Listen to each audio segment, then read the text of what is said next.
Good afternoon, everyone. Nice to see you're all sitting there. Anyway, I'm going to call this meeting to order at 12:30. In accordance with section 4.2.2, council may by resolution alter the time, date, or place of any future council and or council committee meetings.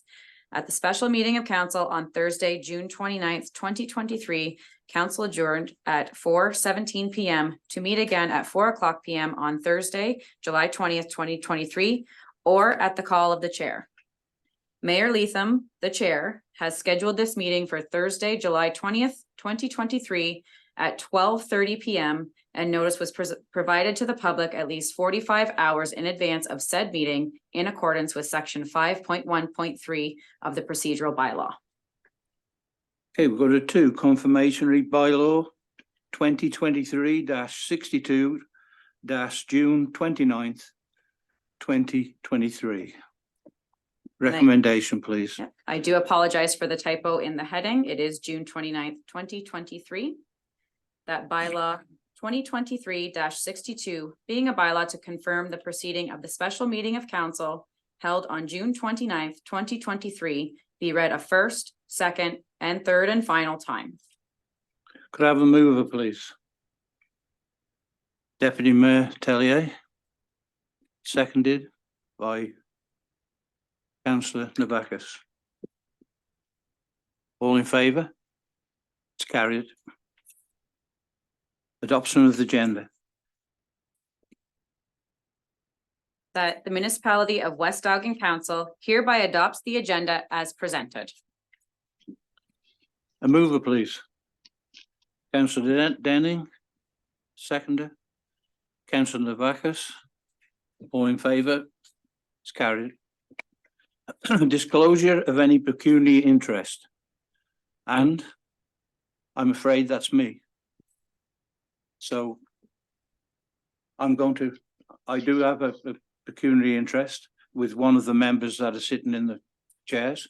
So I'm going to vacate my post and send it over to Deputy Mayor Tellier.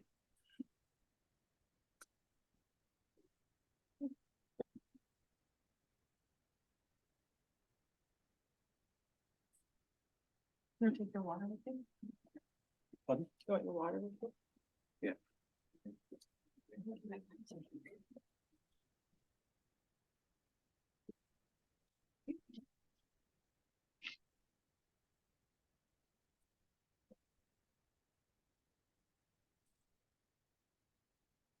Good afternoon. For those in the gallery, we have packages there at the end table if you wanted to follow along and need a paper copy.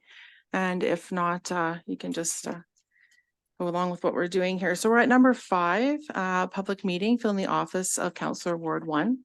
So we're going through the applicant submissions, and we'll start with the first one, which is Mr. Mike Howard. And you want him up the podium? Yeah, you can approach the podium if you like, and we'll have our questions ready for you.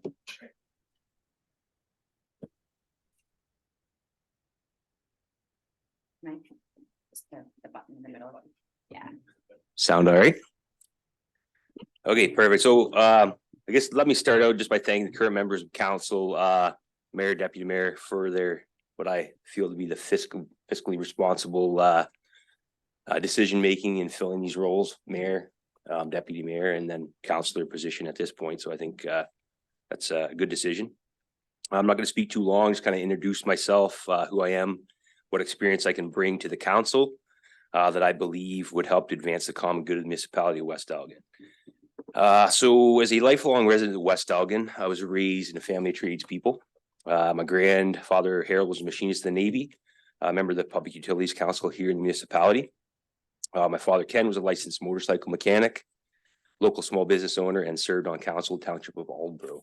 Both unfortunately have passed at this point, but definitely great role models as I was growing up. So prior to attending University of Western Ontario in 2006 to earn my diploma of education in tech education studies, so basically a shop teacher, accumulated 9 years of machining and manufacturing experience and became a certified tool and die maker.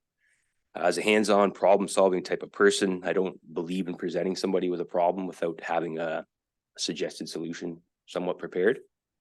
I was raised to earn my way, set high standards for myself and others around me. Growing up, I was taught the importance of accepting consequences for my actions and the need for communication and transparency. I've been involved in education now for 17 years, scary to say. As a teacher here in town at West Elgin Secondary School for the past 12 years, I've always tried to provide opportunities to encourage my students to get involved in the community. I spent my years in this leadership position, ensuring my students that the best way to support and help their community grow into the place that they want to live is to get involved. And now I think it's time for me to take my own advice in that regard, which is why I'm standing here in front of you, basically. Having helped in the organization and management of countless groups and projects within the school community, I had the patience, communication, and time management skills to be a valuable member of our council. Directly communicating with parents of my students over the past 15 years of teaching, I've learned the value in keeping a positive and upbeat attitude, even when the topic at hand may not be what either of us want to discuss, and the outcome is most likely not what either of us want it to be. The ability to keep a calm and approachable demeanor, provide equitable solutions to seemingly unsolvable problems is a skill that I believe transfers directly to work as a counselor when representing the constituents of our municipality. I had the opportunity to learn more about some of the specific counselor duties when the municipality chose our specialized work skills program at the high school as their Rural Ontario Municipal Association delegation at the Roma Conference in January of 2018 in Toronto. We were selected and given the opportunity to present our program to 3 ministers, education, infrastructure, and rural affairs, in hopes to gain funding, minister visits, promotion, and support. The experience of this opportunity made me realize that there would come a day when I would get involved in my community in a larger way. I feel that this vacancy for the position of counselor is my opportunity to take that next step and allow me to lead my students by example. So just to quickly conclude, I want to make it very clear what to expect from me in the role of Ward 1 counselor. I promise you that I will speak my mind. I promise you may not always be the most popular opinion. My goal will be to work with the members of council to ensure every decision made has one general focus: attracting, developing, and retaining respectful, contributing citizens to the West Elgin community in order for us to grow in a positive way. The community, sorry, if you feel as though council is looking to fill this vacancy with someone that is willing to speak up for the community with a calm and diplomatic voice that does not pander to the popular opinion and will support what is fair and equitable to the community as a whole, that at this point, I would ask that you consider me for the role. Thank you for that. So I think we'll move on to the questions then. Councillor Denny, did you want to start us off? Put you on the spot. Sure. Thank you, Deputy Mayor, and thank you, Mr. Howard, for being here and for your presentation. Absolutely. It was suggested by somebody in the community that in an effort to provide the most balanced opportunity for candidates to respond to questions is to try to keep them consistent. So I do have one question, and it'll be the question that I will ask all candidates. Sure.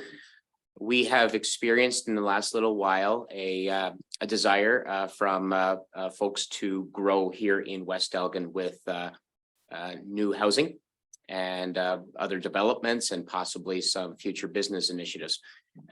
If you were a councillor, what would be your approach to how to properly and responsibly facilitate that growth? That growth. I mean, just in my research leading up to this, I learned that about 47% of the municipality's income comes from property tax.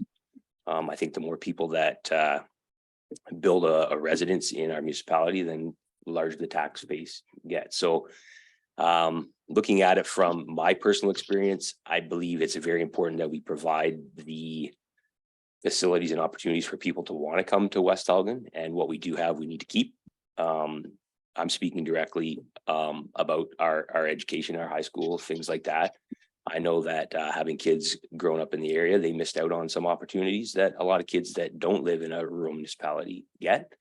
That would probably be one battle that I would love to be part of, is to provide more opportunities to not only bring people in, but retain the people that grow up in this community. A lot of kids grow up here and then they leave. And I think if we could retain more of them, that would be huge. So That's probably the focus I would start with. Thank you. No further questions. Thank you. Yeah. I didn't do the same question for everyone because It keeps it more interesting. keeps it more interesting. Yeah. Okay, so scientific understanding of climate change indicates that Canada will experience significant shifts in weather patterns over a single generation. For many municipalities, the change in the frequency and severity of extreme weather, such as intense precipitation, heavy winds, ice storms, wildfires, as well as seasonal variation in the water supply are major concerns. What steps do you think council could be taking to mitigate the risks caused by climate change? I believe at a municipal level, something like that's going to be very challenging to probably to mitigate. But I would say supporting our members or community members prior to and after an event like that takes place is probably more something that the municipality could focus on. It's not a horribly specific answer, but in reality, I think that's probably a better focus. Thank you. Thank you. So my question is, as a part of council, you have to look at facts and data versus what you feel or think could be a reality in West Elgin. How would you handle, for example, budget restraints regarding what can be put towards a new project or an upgrade that you feel is a real need, but doesn't have the funding to do so? I just think the thought of dealing straight with the facts and figures rather than feelings is something that excites me, makes me want to do this even further. But yeah, I mean, if you have a lump of money with a certain amount to spend, it's just basically prioritizing. So my priority, and I'll go back to what I talked about, is how to attract, develop, and retain contributing members in the community. Basically, I would prioritize those that are going to advance this community in a positive way. And it's not to say that there's lots of people that live here that don't need a handout, but not necessarily. And it's not an easy thing to hear, and it's not an easy thing to say, but not at the expense of those that are contributing to move us forward. So that would be my stance on that. All right, thank you. I think your questions are over there. So does anybody have second questions, or we are just doing one? We're all good. All right, thank you for Sure, your thanks. time. So our next application was Ryan, is it Statham? Statham, okay. If you can approach the podium, please.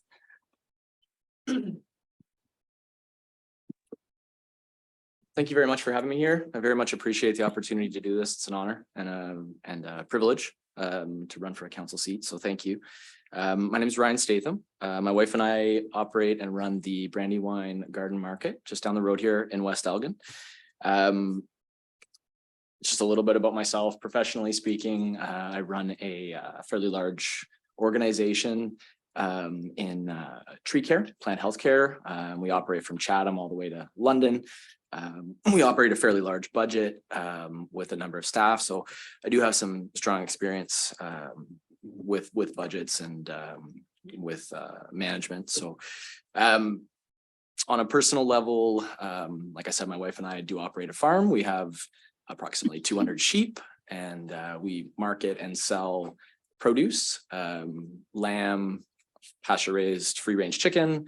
And we have a strong desire to market those products locally to the community. During a recent planning meeting that I attended on Tuesday for the country holiday tour, Dan and I were chatting, and he asked me why I wanted to run for council. I spent quite a bit of time thinking about that because it was an interesting question. I had some quick answers, obviously, to make things better, to bring fresh ideas forward. Sure, those certainly are some of the reasons. But over the last few days, one key driving force emerged for me personally, and that was my children, my daughters. We're third generation farmers here. We've been operating on that land for 3 generations. We love our farming community, and we have very deep roots here. We curse droughts. We complain when there's too much rain, and we wave at every pickup truck that we pass on the dirt roads. We've weathered storms together, literally and figuratively here in the community, and we've grown to really truly love this place. As I watch my children thrive in this environment, I'm personally filled with a very strong desire to make sure that they and future generations in West Elgin inherit the same vibrant and thriving community that has shaped our lives so profoundly. As a prospective counselor, my vision centers around collaboration. A rising tide raises all ships. By working together, we can elevate every aspect of our community's well-being and vitality. Each step that we take to enhance one facet of the community has a positive ripple effect throughout the community as a whole. And I've seen that personally through my experiences with the Young Entrepreneurs Initiative. I work with a group of fantastic young entrepreneurs to develop small business in the community.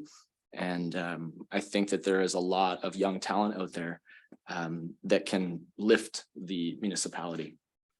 I don't underestimate the challenges that are confronting us currently. We're looking at an affordability housing crisis, devastating impact of opioids and addiction in the community, limited access to healthcare, the very pressing reality, as Councillor Navakis mentioned, of climate change, and an increasingly uncertain economy, just to name a few. However, I will say that with prudent budgetary decision-making, open and constructive dialogue, and well-informed policies that prioritize the well-being of the community, we can ensure prosperity for future generations like my children and other children that come. So as a counselor, I can commit to working closely with fellow counselors, listening to the concerns of our residents, collaborating with stakeholders to craft sustainable solutions here in West Elgin. I believe that by facing these challenges head on, we can transform them into opportunities for growth and for prosperity. In the spirit of collaboration, I know we can build a legacy of prosperity and well-being for these future generations.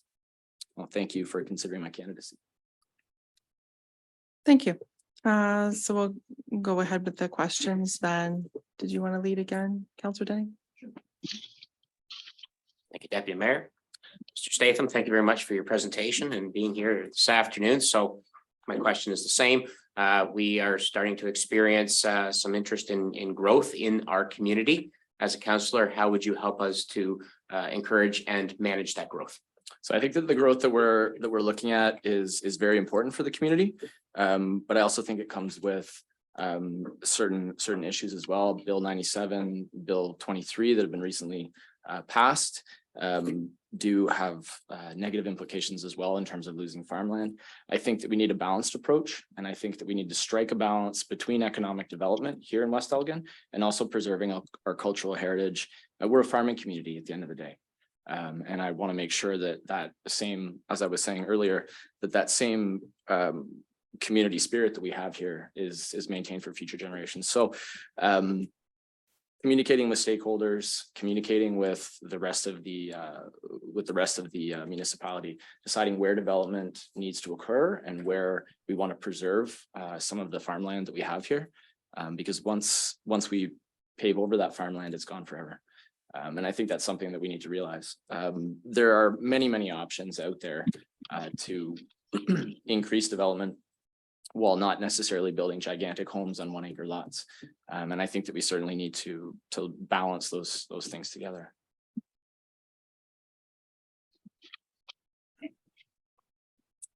Ryan, with the increasing cost of living, more and more Canadians are sleeping rough. We have our own situation happening in West Elgin right now. What steps do you think this council should be taking to address this issue? I think the community education is really important. Removing that stigma that surrounds that is also very important. I think that there's a lack of accessible treatment programs and accessible support networks for a lot of these people. And again, that comes down to when you say sleeping rough, I mean, that to me reflects a lot of the affordable housing crisis that we're experiencing. I've been considering a lot of these tiny home options. I think that we need to investigate solutions that are maybe outside of the box. When we build multi-million-dollar homes, those aren't affordable homes. That's not going to solve the housing crisis. Whereas, if we looked at other options of building homes that were affordable to individuals and small families, starter families, I think we would be much better off. we can also look at collaborative partnerships with other communities, church groups, you know, in order to provide support to these individuals. So I think it requires a collaborative approach, certainly, and outside of the box thinking. Thank you. Thank you. So you stated in your objective, you to serve my community and contribute to the growth and development of West Elgin. So my question is, what ideas for growth and development do you have? And how would you implement these? As I was saying earlier, I participate on the Young Entrepreneurs Initiative. I think that as a farming community, we need to stick to our roots. But there is a lot of small businesses in the community that have a tremendous amount of potential with the internet, online sales, and all this kind of thing. I remember in the question period for the mayoral candidacy, Richard Leatham mentioned that, you know, we're going to be losing jobs here. And I agree with him as a result of the battery plant in St. Thomas, and the Amazon distribution center in St. Thomas. If we want to retain a vibrant community here, we need to produce jobs in West Elgin.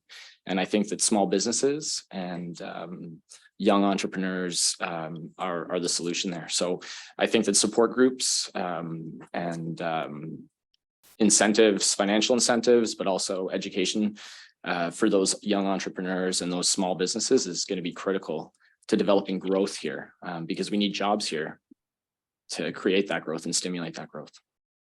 Thank you. Really appreciate the two applicants so far that we've listened to. Thank you for your time. Thank you. So we'll go on to our third applicant, Dawn, I believe via Zoom. Yes, can you hear me okay? Yeah, we can hear you. We're just looking to, can you Okay. turn Good. your camera on at all? Yes, for the record, my last name is Maziak, M-A-Z-I-A-K. Okay, thank you for that clarification. I appreciate that. No problem. So I apologize for not being able to be in person. It was one of those scheduling conflicts, but I do appreciate the time and the opportunity. And so I will be brief. I'm most impressed with both Mike and Ryan, and almost would sign off and say, take one of them, they're great. So I've been in West Elgin. I've lived here for the last 30 years. And I have to say that before that, I came from Windsor and the inner city, and I became rural the hard way, not knowing what rural meant at the time. And certainly there was a lot of challenges in the beginning, such as being on a party line. That was one of the things that Duncan McPhail helped me out with, and went to Toronto and fought with Bell Canada. And I have spent over 25 years of my professional life as a civil servant with both the Ministry of Health and Long-Term Care, as well as the Erie St. Clair Local Health Integration Network. So during that time, I carried a number of portfolios, including housing and homelessness, which it meant that I worked with the municipalities. I learned the limitations that the municipalities had, and as well as the downsizing that happened with the province. With that as well, I was for over 10 years, the mental health and addictions lead. So I'm very familiar with the opiate crisis, as well as what that means for housing and food security and everything involved with that. I am a system thinker, so I've been involved in developing strategic plans, implementing them, and then I think most importantly is evaluation in terms of are you meeting those goals? Are you meeting those objectives, and how are you doing that?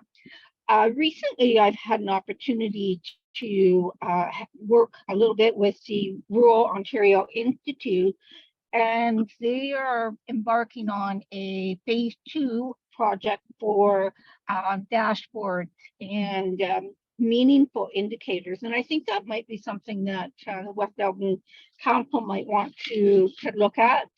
If the council and the municipality is approximately the same size as some of the other communities.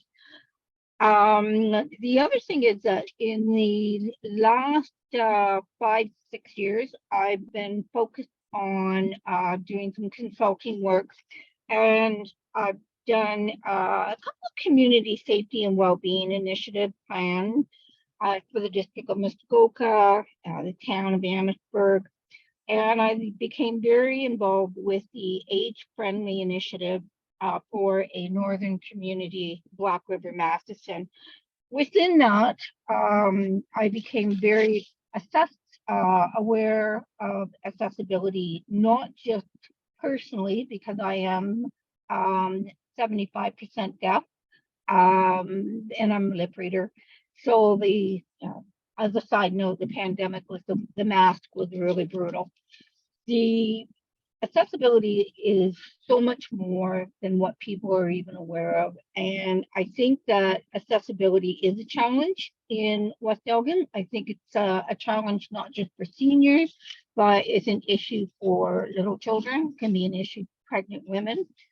And I think that the World Health Organization has a wonderful matrix and guidelines that could be used as a way of measuring and targeting those areas that need improvement. I am very, very respectful and mindful of the boundaries of the staff. They are, in my mind, the subject matter experts. And that's an area that I think I bring to council. I also am very inclined towards what Ryan was talking about, as well as Mike, about rural stewardship. And that is a balance that I think is going to be on council's agenda for this term, as well as the future term. Recently, the last project that I finished up was a modernization of long-term care in the county of Oxford. And one of the skills that I bring to the table is my analytics and for demographics and statistics.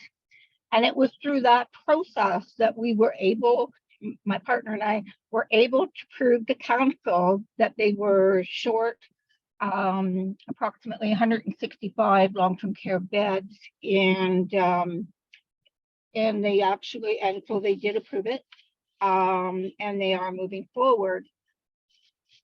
I bring that to your attention because that was actually how I became aware of this opportunity, and I was commenting about the long-term care home in the east being built, and I was saying, well, what about West Elgin?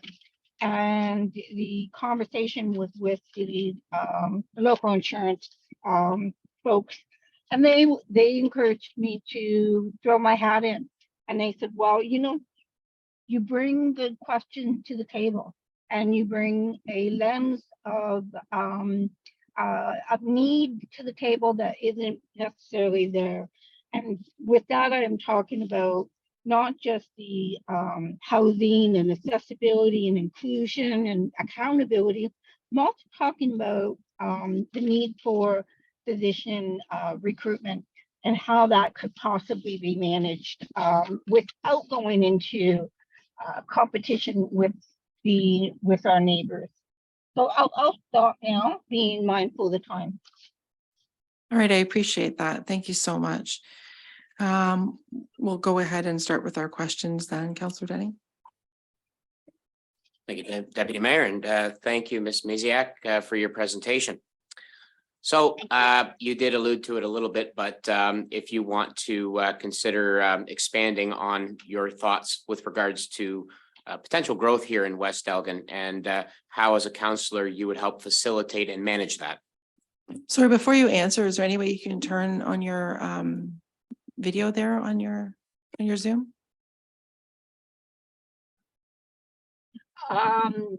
So Terry, I'm not sure. Do you want me to just to press on the picture? Is that what you're asking? You should have an option there that says start video. I will see. Says unable to access camera. I am sorry about that. On on my screen, it's on the bottom left. Okay, You should see at the bottom, Okay. like a panel where it says all the like participants, a question and a answer chat. And at the very bottom left, It's not okay. vital. Go ahead. It's not vital. Go ahead. I just thought it'd be nice to like meet you via No, Zoom. no. It can, Not can you just your see me lovely now? voice. No, it's okay. You Okay. can go ahead and answer the Okay. question, then that's fine. It's not vital. Okay, I've had a week of technology challenges. Okay, so growth management, and I think that that's one of the things that I would want to know and explore is, has council engaged in an asset management plan? And I think good planning is really what we're talking about here in looking at growth overall.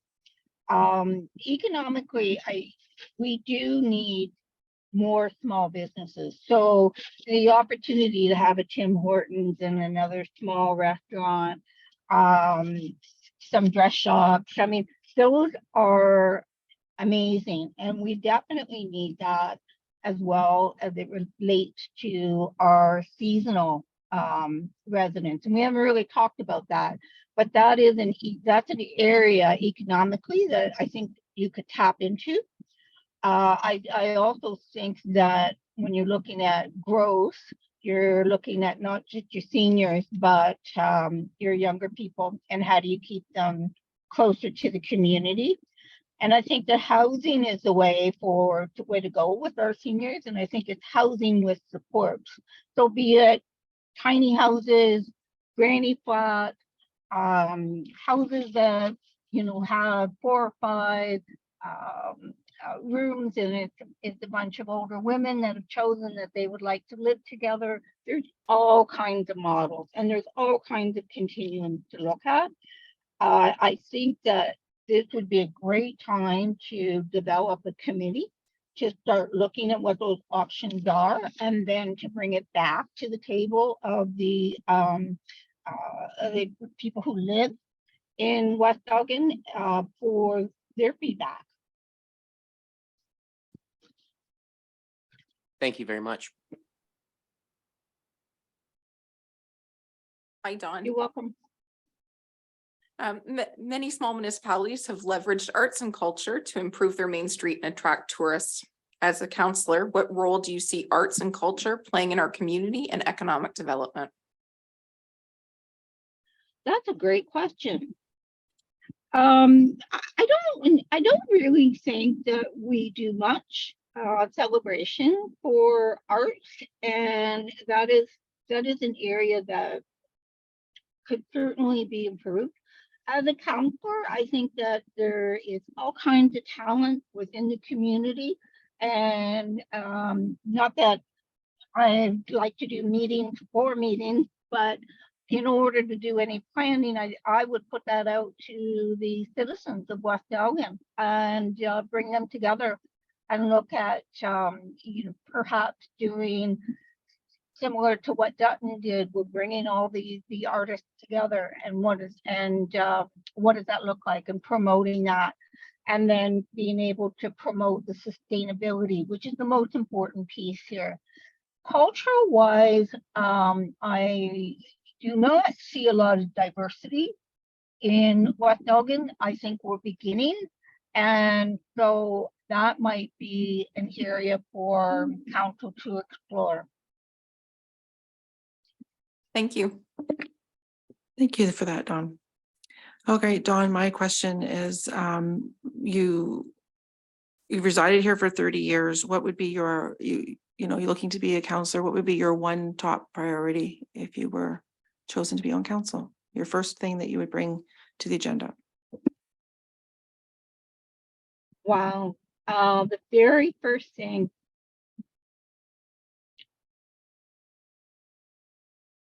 I think I would want to know where council was planning on going in the next year. So what does the official plan look like? And then work from there. I do see that there has been a recent organizational review, and certainly that's internal, but from an external perspective, you know, what could we do more of? And so from my perspective, I'd like to see more of a focus on seniors, people with disabilities and youth, and to be able to bring that all together into one package for the citizens. Okay, great. Thank you so much, Dawn. Really appreciate your time and your interest, as all Thank the you. candidates. So we'll continue on and ask our next candidate, David St. Clair, to approach the podium. First of all, I'd like to thank council for this. This is an amazing opportunity just to be here and be a part of this. And I want to thank council for that. My name is David St. Clair. I've been a resident here for 9 years in October, and I fell in love with this small community when I first came down here. It was the flavor of the community. It was the people. It was just the best place for me to land. So here I am today. Now, I'm just gonna mention, I've been here since 2014. I'm retired. That allows me ample time to work with the municipality, the staff of the municipality, and the residents of our ward. I noticed Ward 1 is a very big ward. It's a very big ward. I was the owner of AutoWorks. It was an auto body shop and mechanical garage in Barrie for over 10 years. And I was doing staffing, payroll, bookkeeping, all aspects of owning and operating a business. I decided to move forward with a company called Roll Along Painting, doing residential, commercial, industrial. I employed a considerable amount of people over the years, usually having a staff of about 12 consistently. So I was constantly problem solving and having to communicate with my employees and deal with issues, which arise a lot more than we think. It gave me the communication problem solving skills that I have today. And at the age of 63 years old, I've had a lot of time to hone what I can, we'll say. I was working tightly with the Simcoe County Board of Education. I did, when the portables first came out, I was doing work on them. I was painting gymnasiums, working with purchasing agents, going to meetings and such. So it opened my eyes to a whole world of different things, which was new to me at the time and all part of my learning and growing experience. I believe that an open line of communication with the councillors, the municipality, the staff of the municipality, and the residents of Ward 1 that's very important. Communication to me is all. It's huge. I'd be forward to opening up any ideas or paying attention to ideas and listening to ideas that are put forward to me, because I'm not the smartest guy on the planet. And I think by listening, we do well with these, sometimes better than with this. I believe in keeping the community notified. I see notices come up all the time about upcoming events and things and the Dutton flea markets and like all these other amazing things. And it's nice to have it out there in the community so people can actually see what's going on. And if they don't have the internet, they got a friend that does, pick up the phone. So that's fantastic to see. I look forward to working with municipality, finding solutions to any concerns that come up. I'm ready and willing to work with council. I see I got some tough competition out there. There's more than David. But I want to thank you for your time and I'm open for questions. Thank you. Councilor Navakis, you want to lead us this time? Sure. Thank you. You're welcome. 9.7% of the population 15 years and up in Canada have engaged in problematic use of opioids. We are experiencing increased use in our community. As a counselor, what role and what steps should we be taking to combat drug use in our community?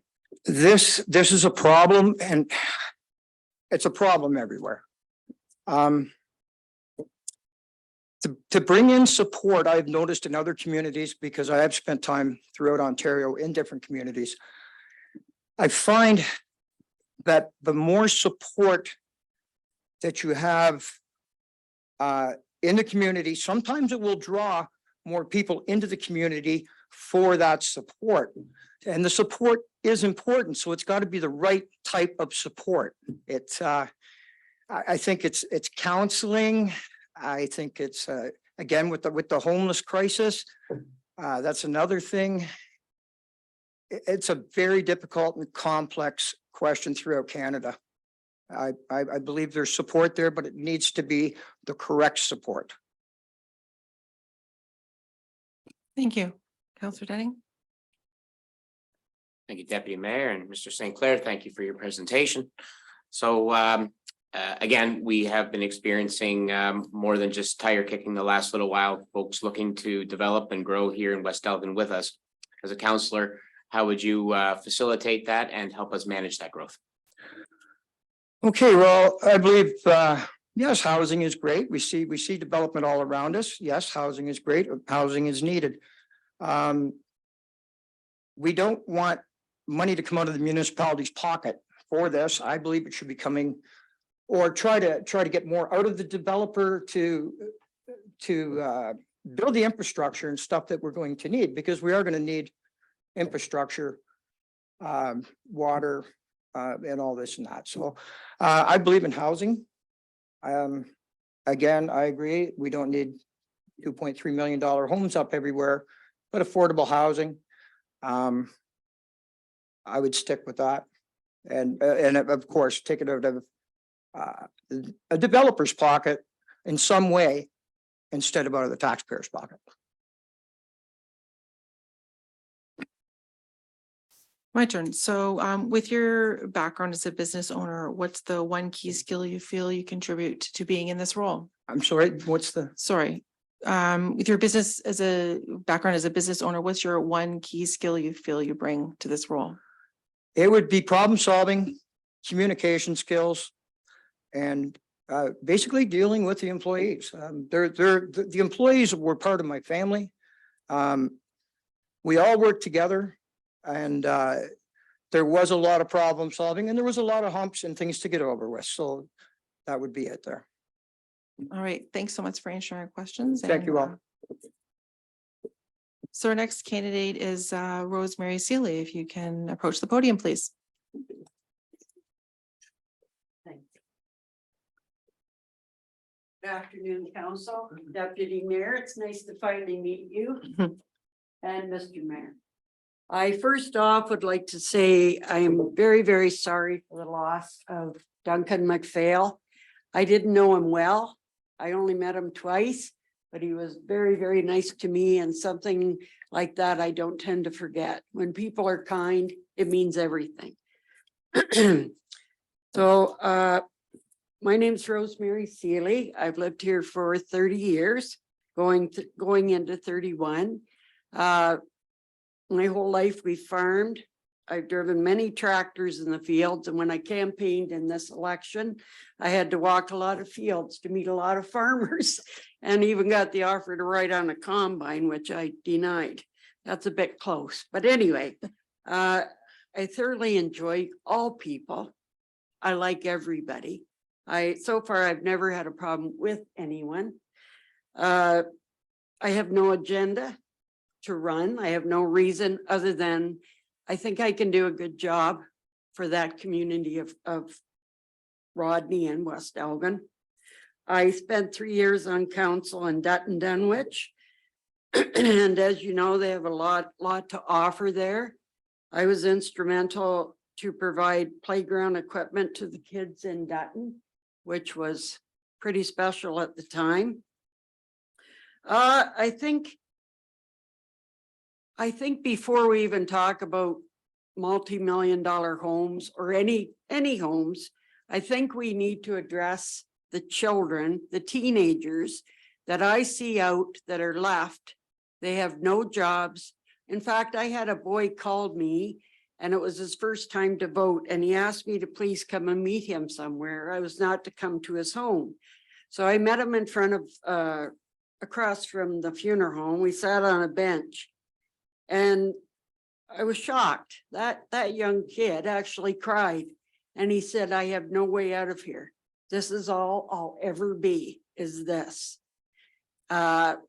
Single home mother was the only family he had in Rodney. And he said, my life looks like this. I'll be in a factory forever if I can even get that. I can't even make it to the 401 to work at the en route, which I honestly found it hard to tell him that there is hope. I've stayed in contact with him and he's okay. And I will meet him again, regardless if I get this appointment or not. A terrific young man. He deserves it. I think there's other young people that don't have any way out to get their lives going. Not like a lot of our children that went to college or university. There's some in Rodney that just don't have a chance. So what I am thinking of, and I thought a lot about it, during this past election when I ran, I talked to quite a few friends of mine that are professional and from every walk of life. And actually they're willing to come out here and spend a week, 3 courses over a week's time, trying to train or stimulate the kids of this area. And I think they need it badly. I really, really do. And I thought that was so awesome that they're willing to come out. So all I needed was a building to house them. They'll come out, we'll put an ad in the paper attracting these young folks and see if we can't get an idea of what they could be in their lives. Every kid needs hope. I guess maybe I'm getting off a little bit, but the drug situation also is big in my mind. I spent some time when I was campaigning with a doctor in 4 Counties Hospital, and I didn't know it, but Newberry has the biggest rate for addiction and overdose. I was shocked because I thought, Newberry? And so second is West Lorne, then Dutton. I've had, well, in the last couple of weeks, we've had a good friend of my daughter Heather's die here in West Elgin. He was a wonderful kid as he grew up. It affects me because my daughter's 27. She's worked hard through high school, probably harder than a lot of other kids had to. And she rents half of the Shedden Medical Center as an esthetician. So I'm really proud of her. She's doing it on her own without our help at all. So good for her. I'd also like to say that's what I've done as well in my life. I was an esthetician in Dorchester for 10 years, having my own business. I enjoyed it, although I'm now the antique version of Heather. So she's doing really well. My husband, Jim, is employed by the Board of Education, Thames Valley. He contracts and he has done for 40 years. And he's 84 as of this month and still works 5 days a week doing air conditioning and refrigeration in high school. So I'm really proud of him. We've calmed it down on the farming. We used to have a dairy farm in Springfield for a number of years. That was really my beginning, although I was born and raised in Belmont, which I'm pretty sure everyone should know where Belmont is. So big hockey town. What else can I say? I'm probably the oldest person that is running for this position. I hate to say it, but anyway, I'm 66. So having the ability to talk to people and be on their level, I think is a huge plus. That's the only way you can go at it when you're on council. You can't think you're better than anyone else. If you do, it's a big mistake. So I guess that's all I can tell you. If you have questions, I'd be happy to take them. And I also would like to say how glad I am to be here. So thank you. Thank you for this opportunity. It's great. All right, thank you, Rosemary. So I'll start with the questions if that's okay. So Sure. can you please give me an example of a situation where you've been in, where you've identified and fixed a problem before it became urgent? Yes, in Dutton on council. Streetlights was a big thing in Dutton at the time. And we had a lady become very ill during one of the meetings. We went in camera afterwards because she became very sick, but she was outside the building with a big postcard on a sign, marching back and forth. She'd been out there for a number of hours.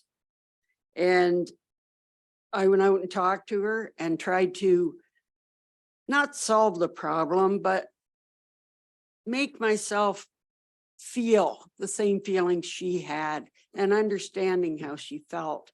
And I understood it. Even though I didn't live in the town of Dutton, we always lived down on a farm. She really, I think I facilitated her new, I can't even say that. I can just say that I felt what she felt and I tried to diffuse the situation. I calmed her down, but unfortunately I didn't do it quick enough because she became very ill. And as of today, I'm not sure if she's still alive. I hope she is, but she was one of the people that was genuine and felt this needed to happen. And yeah, so that's probably the only one that I can think of. Okay, thank you. You're Councillor welcome. Bacchus, your question? As we all have noticed, there has been a lot of frustration with the increased traffic through our main streets. As councillor, how would you respond to constituents' complaints and what would you do to address the issue? Well, I think I'd like to talk to the folks that have the issues. I'd go to their home unless they would like to come to mine. I have no problem with that. I said it while I campaigned as well.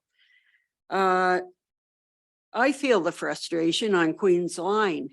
I mean, it's incredible how fast vehicles can move down there. I think I'd like to talk to them in person before I bring the problem to council. I think it's always better to try to talk it out first. But if I can't, I'd call in the OPP as a council. Maybe we could all come to that point and maybe discover a different route that isn't right through the town or right through on a busy paved road. But I don't know if you could really stop the transports.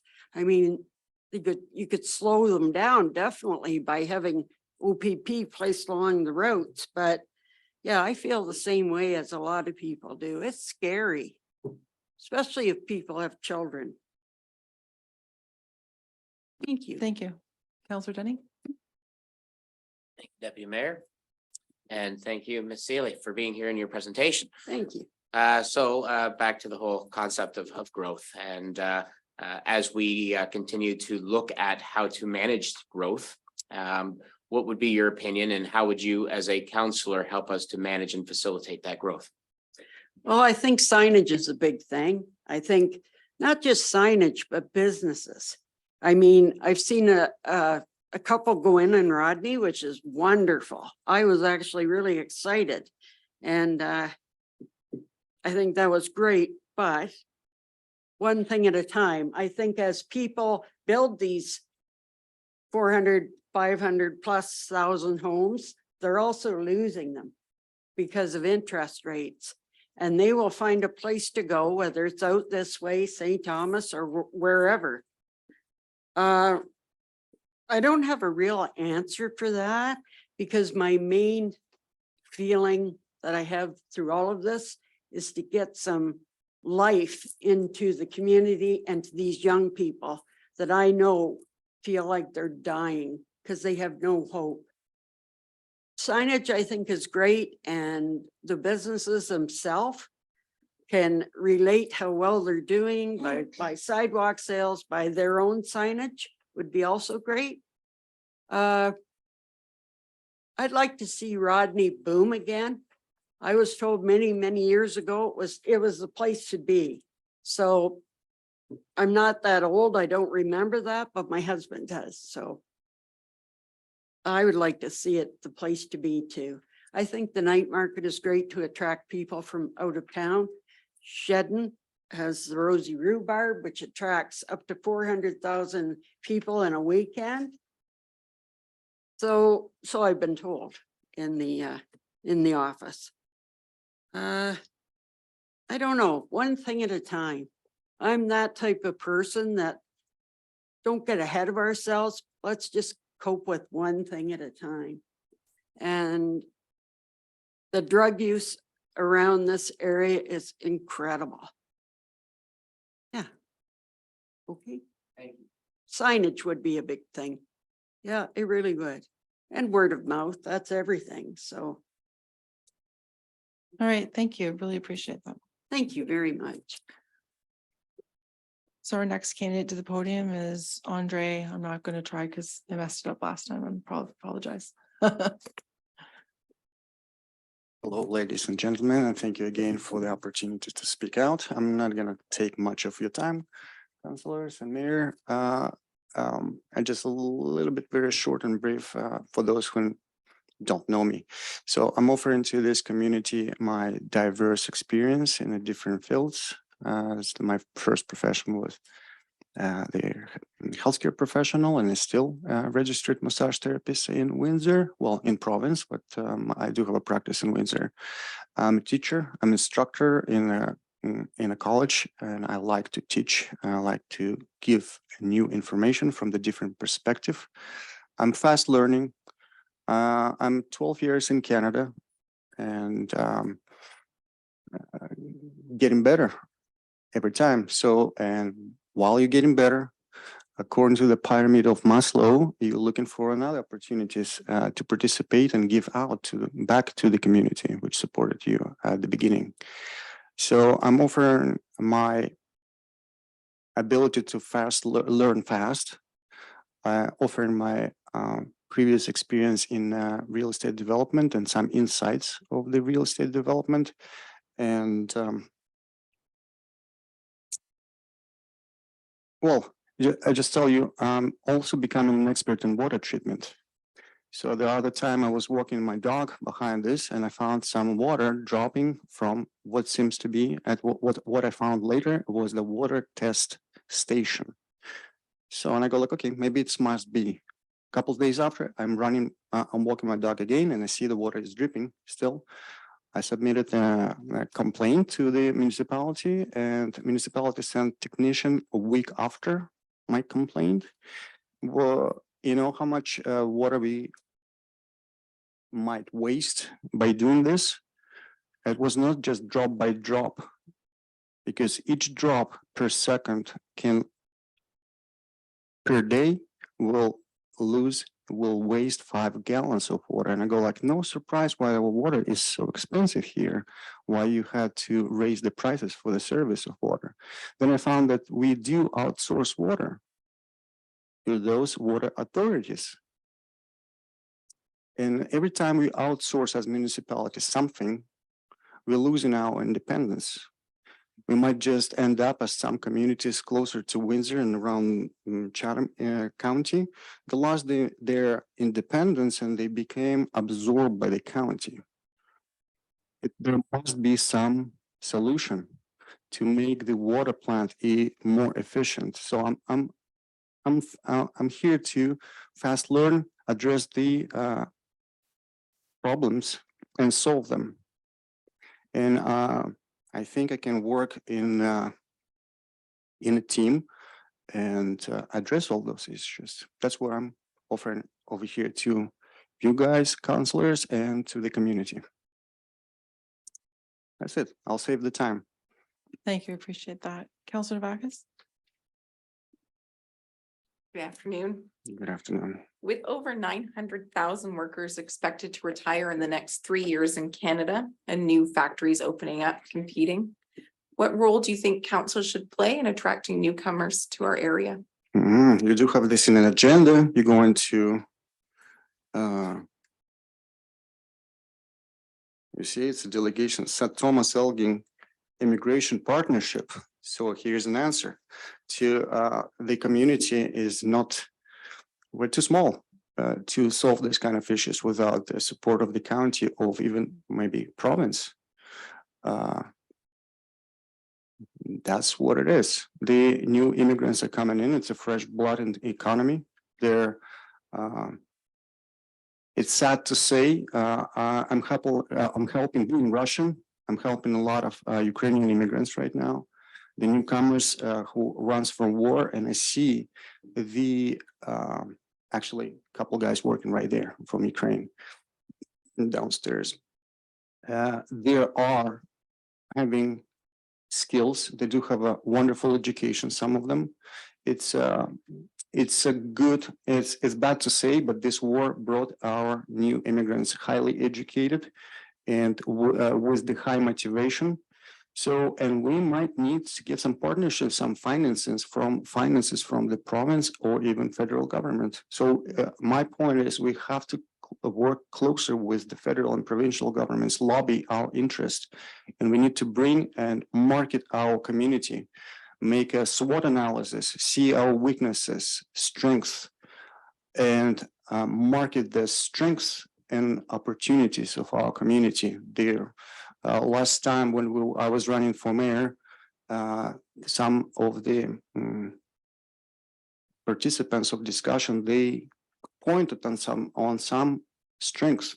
We do have a proximity of 401. We do have a very good farm tradition over here. We have a nice community, nice people. That's what I appreciate all the time. I also work in real estate, so sometimes I have to travel and show properties in London. Every time I come back over here, I just breathe out. It's so good. It's so good. I'm just getting so tired of this city traffic. So, and when we built may I answer your question right away and just kind of, I know your question. So when we are developing the community, we have to find, as Ryan said, the balance between developing of the new lands, swift and preserving the traditional farm culture over here. So that's how we will approach. And plus the housing issue, the housing problem never going to be solved by the community, by the municipality. We don't have enough resources. It has to be close collaboration with the provincial or even federal government, because that's what they did in Windsor. They work with the MPs over there to start building up the affordable housing, and literally do have a pretty good, solid. Well, it's also bureaucratic, but they do solve the housing problem there by providing probably about 70% of funding to the owners of the property. Thank you for that. So I'll go ahead with my question. What is the one contribution you'd want to leave for West Elgin if you were on council? One, There's one, just one. I just want to leave many. just pick one. Only because of time constraints. I can't do top three. If you could do anything for the whole rest of the 3.5 years. Okay, to shorten the line of waiting for the family physician. If we'll solve this issue, as Windsor did, we completely solved the issue with the shortage of doctors. Completely, it's possible. They say it's the problem, the province-wide problem. It's possible to solve it. Or let's say the dentist clinic, in collaboration with the public health, we shut it down. I shut it down actually, because they didn't follow the IPAC protocols. It's been found with the public health unit from St. Thomas. We came in, did the inspection, found 25 breaching of the IPAC procedures, infection control protocols. Because how many of you take care of your teeth in a local dentist clinic? Not me. Because I do not have guarantee that they didn't use the tools on somebody else before. So with the collaboration with public health, is going to be solved pretty soon. Until they fix the problem, the clinic will be closed. Healthcare, it's important. Okay, thank you Thank so you. much. Thank you for your time.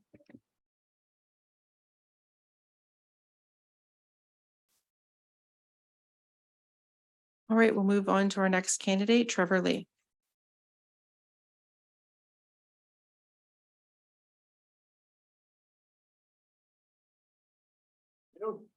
Thank you, Deputy Mayor, and councilors. Oh, it's not on.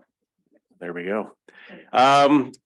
Thank you for this great opportunity to be here before you all and to the people watching at home or later on YouTube. My name is Trevor Lee. I've been in the West Elgin community for a year, actually like a year this month. I came out here from Hamilton. And really what brought us out here was housing. Because coming from a large city where we thought we had enough money for a huge down payment, turned out to be not so big. And with the amount of people that were, bidding for these homes, we always lost out. So we found ourselves moving further and further west. And here we are. So having said that, I'm from Winnipeg, actually. I'm born and raised in Winnipeg and moved out into Ontario after stints in Alberta. Then out here in Ontario since 1999. I work in the transportation industry, operation manager for 25 years and now on the billing side of things. So I've had to deal with budgets, profit and losses, all that kind of stuff, and dealing with staff and customers alike. I guess one of my attributes for myself would be that I'm transparent, especially when it comes to my staff, open door policy, and just being able to, be on their level and understand their issues and then trying to come up with a solution together. One of the things that we did love about moving out to West Elgin, especially Burr and Rodney, is the fact that being from Winnipeg, I have a farming background as well in our family. And the first weekend we were there sitting on the front porch and there's tractors going down Fernwell. I was like, this is fantastic. Wow, I love it. Crack a beer and this is great. What a view. And that's what I find is that tradition. West Elgin is a farming community that many of the other candidates have said. And it's building off of that past and not forgetting the past. And, looking towards the future, and the future that I see is that we need to build more as a community. We need to get people involved. And the only way to come up with a lot of the questions, like the answers to the questions that you'll have, is getting the community involved, because there are a lot of people from all different walks of life and backgrounds that will have answers that are going to be totally different from any of us. And maybe they might be the right answer, maybe they might be the wrong. But it's important to get out there, meet the people of the community, be open, accessible, transparent, and we should be able to tackle any of the problems that we have coming forward. And that's it. Great, thank you. If it's okay, I'll start off with the questions. You have a diverse background. What have you succeeded at yet you would never want to repeat that experience?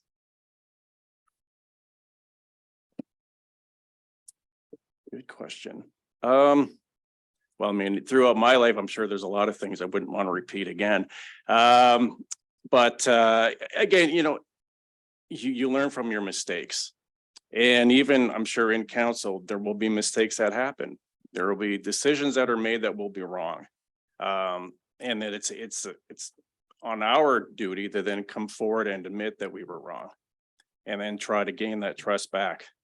Because that's what'll happen, is that people will lose trust. We see it every day in the newspapers, on the news, especially with our federal government. There is no trust, right? So it's just, again, it's being transparent. Even if you make a mistake, fix your mistake, learn from it, move forward. Thank you. Councillor Denning? Thank you, Deputy Mayor. Mr. Lee, thank you for your presentation. No problem. So same question, perhaps Mm. presented just a little bit differently as it always is. With regards to growth here in West Elgin, we are now in a position where we have the opportunity to facilitate that growth. But how do we manage that growth responsibly for the constituents of our community? Mhm. Well, I mean, yeah, again, being from Hamilton, moving out here recently, my girlfriend and I, we do walk around Rodney quite a bit, and I'm only speaking for Rodney, not West Lorne. And there are a lot of empty buildings. I'm sure that some of them are, in need of repair or need to be demolished. And that's one way that we can attract maybe developers who can come out here, look at maybe like the old, the Patterson House. I mean, that's condemned. It probably should come down before it harms anybody walking by. I noticed just the other day, there's a huge hole in the back. So something like that, where you can get a developer to come in and maybe they'll put up a small apartment. Also reaching out to those developers, yes, we have people, building houses that are $1 million, $2 million. And I don't fault people for doing that, because if you can afford the house, by all means, have a big house. I dream of having a big house one day, but at the same time, to address the problem, we should be trying to attract the developers here where they're going to be building smaller, affordable homes, where they could build more on an acre. You could put 2 or 3 houses there. And just trying to attract that kind of growth, because there are lands and buildings around Rodney that can be either fixed for rental, or tore down and rebuilt for something more affordable for people, and bringing in developers who have that same vision of, making sure that they're building homes that are affordable. Thanks. Councilor Vakis? Thank you. With the growth of Amazon and online shopping, many of our small businesses are struggling to get as much foot traffic as they need to survive. What steps do you think that council should be taking to encourage more local shopping? Well, I mean, that's a great question. Now, this is more onto the owners, though. We've visited a few of the shops in Rodney. They don't have an online presence at all. So this is a way that they could be combating against that influx of people going to the Amazon or Walmart. They need to be, because they have great product, but they're only open for a few hours a week. So a lot of people are going, okay, well, this is great, but I work these days, but you're only open on this day. How can I buy your product? Well, if they had a website where people can order from, then they're bringing in that cash flow coming in from alternative methods, right? Not just relying on people coming through the front door. I do agree that we do need to help businesses here. We need to attract more smaller businesses, because that'll also help the unemployment issue. Give the children who live here some type of hope that they can get a part-time job and not have to rely on the en route, which, if you don't drive, it's impossible to get to. And, helping out the smaller businesses. I don't know if that leads to some type of a tax cut to attract more business in. The more business we have, that tax cut really kind of dissolves, because the other businesses that are here now provide that tax. And then you're just giving, the people now have more places to shop. So then the money stays in the community. But to help them out, yes, they need an avenue. They need to see that they can go online too, and they can provide their products online. All right.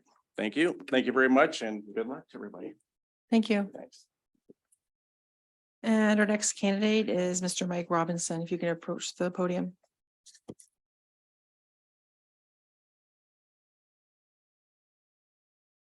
Go ahead, you have the floor. Thank you. Thank you, Council, Mr. Mayor.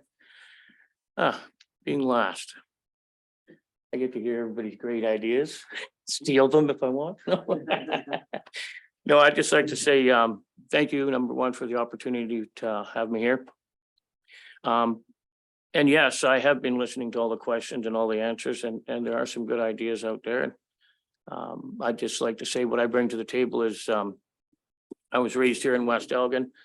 Went to high school here, spent 20-some years out west in BC, Alberta, Saskatchewan.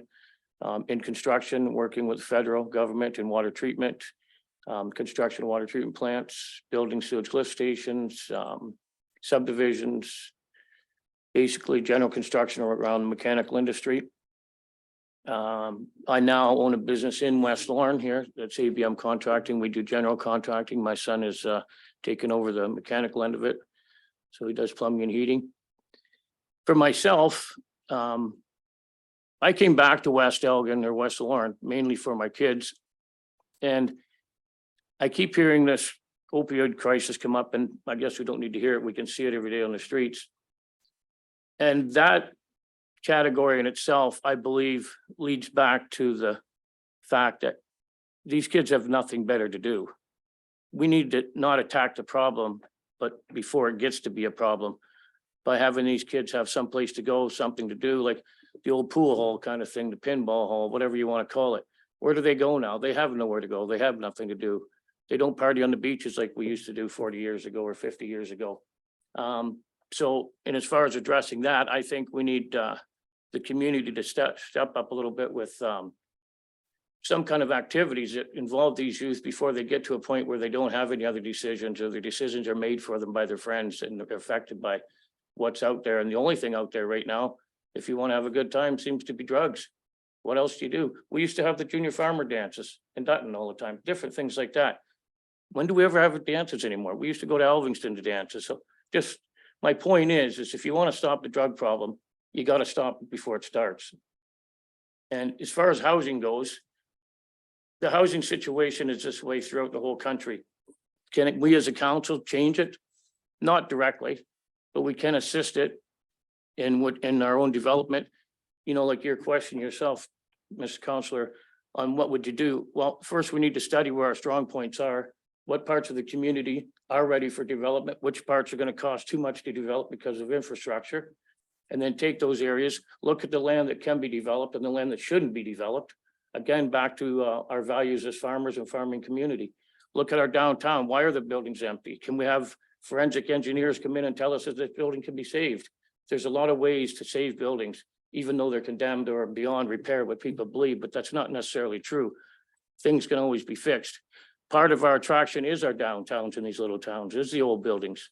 And to just have somebody come in and take them down to put up a new building for the simple fact that it was easier. Like, listen to all these other cities with their heritage societies and everything else. They wouldn't allow you to touch these buildings. You know, they want them fixed. That's something as a community and as a council, we have to decide on what do we want to save and what do we want to lose. And my thing personally is yeah, we need growth, but we need growth on the value that we all accept and grew up with. So as part of a council that I would belong to, I would like to see, number one, that these buildings be looked at seriously as whether they can be saved financially or not. The other thing is trying to keep our community values the way we have them now. That seemed to be for many of the newcomers that are here is what it's attracted them here. Secondly, again, look at where our strong points are in our infrastructure. Are they here in West Lorne? Are they in Rodney? Or on this side of town, that side of town? Where's the land most reasonably cost that we could develop? There's a lot of different areas to look, but I'm just here to say that I'm more than willing to take the challenge to look at these areas. And my big feature is doing something with the children in West Lorne, the younger ones, before they get to a point that it's too late to save. So thank you for your time. All right, thank you. Councillor Denning?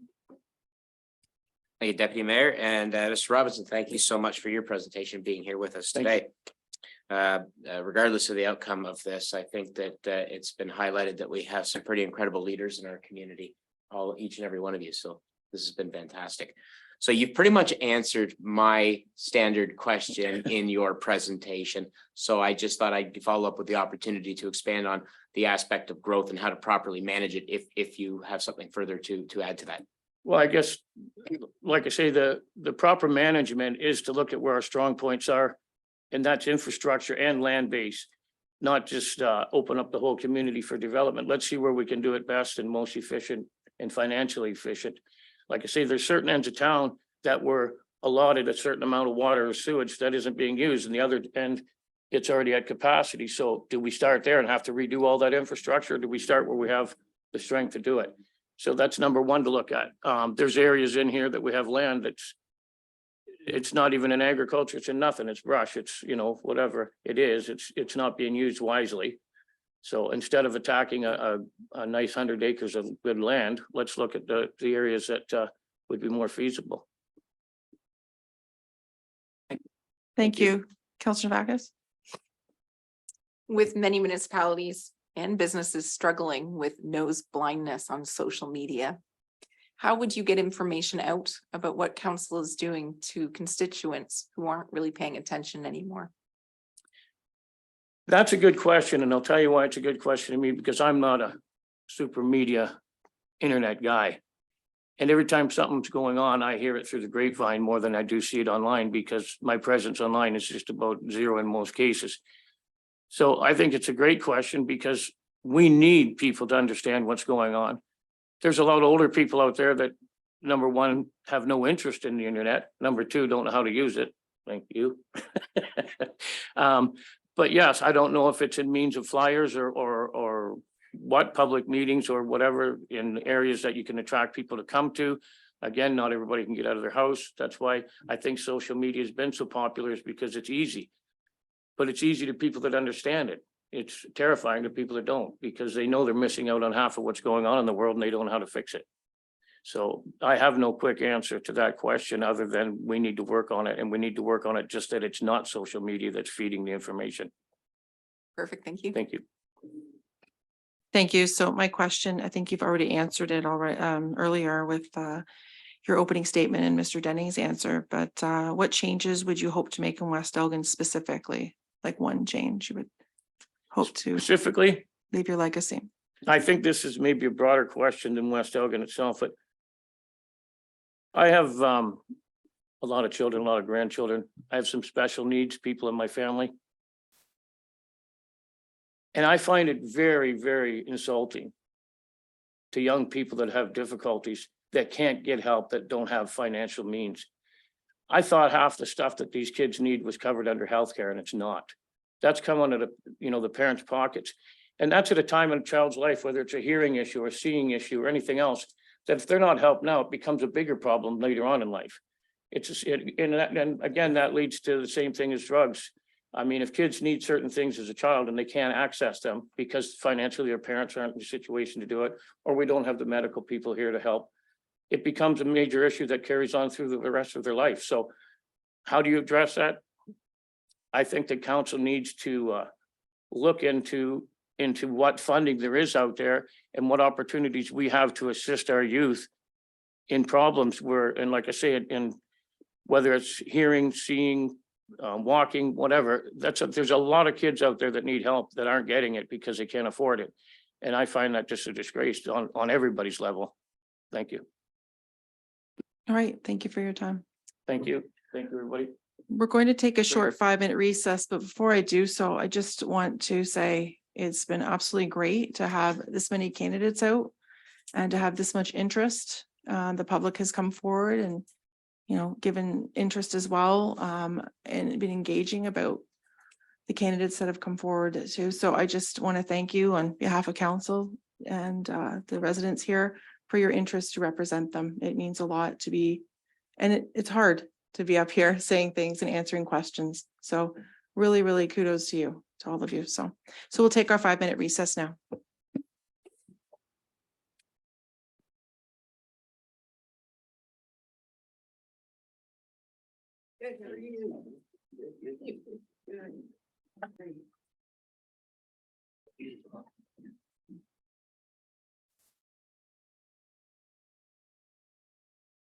Okay.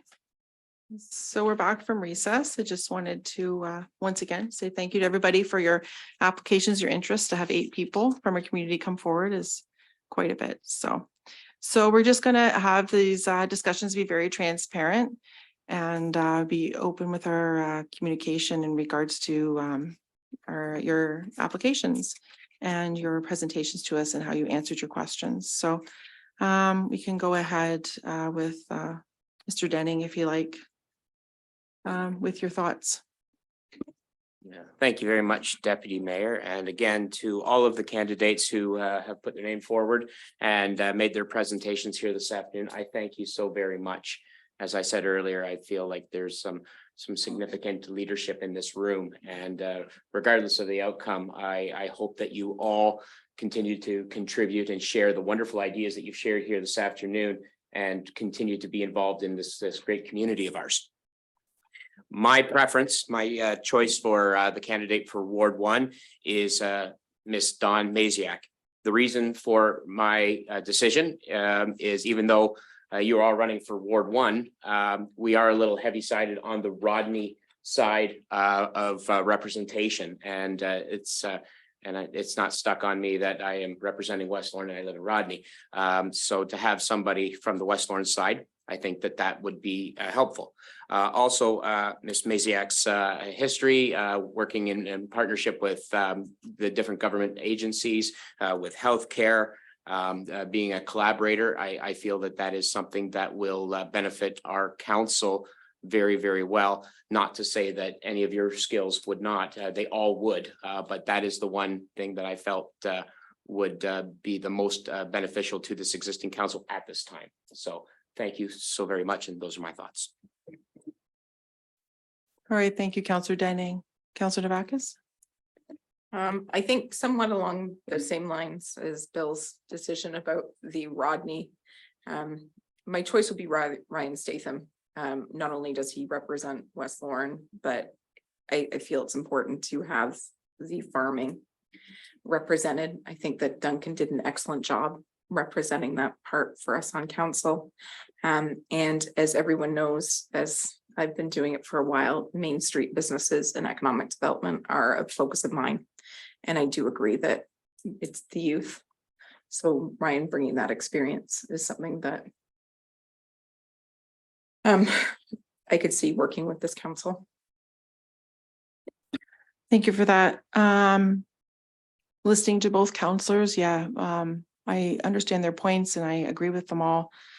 Ms. Maziak had a lot going on with that she could bring to the table and help us with connections and those ideas and the brainstorming. And Mr. Statham, you have that background in business, teaching, horticultural arborist and farming. So yeah, my choice would be Mr. Statham, yeah, Ryan. So those are the thoughts I had about our top candidates today. With their presentations and their answers to our questions, sorry.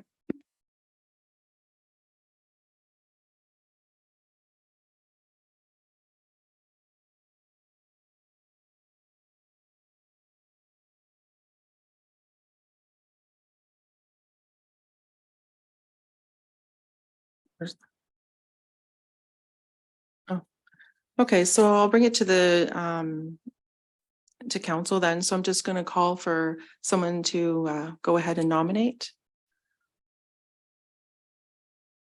Okay, so Councillor Novakis has made the nomination and a seconder.